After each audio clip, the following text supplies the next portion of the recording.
د افغانانو سره د ایران سخت ظلمونه، طالبان ولې چوپ دي او ایران ته څه نشي ویلی؟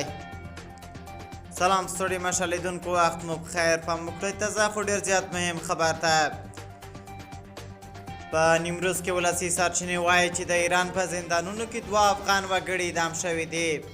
سرچینه وایي دغه 2 افغان وګړي چې هرشنبه د استانبولې په 14مه د ایران په مناب بندر عباس زندانونو کې په دار ځړول شوي دي. نیمروز کې سرچینې زیاتوي چې په اعدام شویو کې یو یې علانور سالار زوی او بل په 1398 کال کې د نشهیي توکو د قاچاق په تور نیول شوی دی.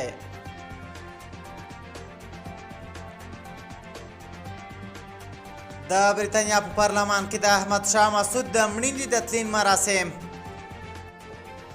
د احمد شاه مسعود د وژل کېدو په 21م تلین کې د بریتانیا په پارلمان کې لمانځ غونډه جوړه شوه.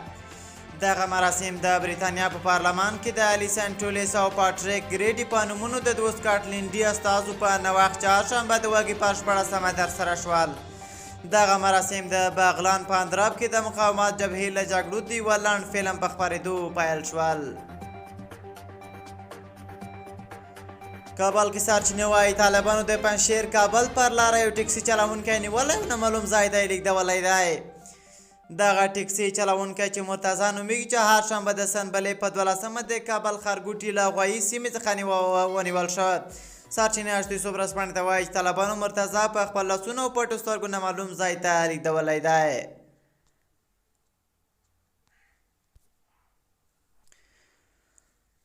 بدخشان کې ځایي سرچینې وایي د بدخشان مرکز په عیساباد ښار 5مې ناحیې کې د عیسی په نوم یو ځوان ځان وژنه کړې ده.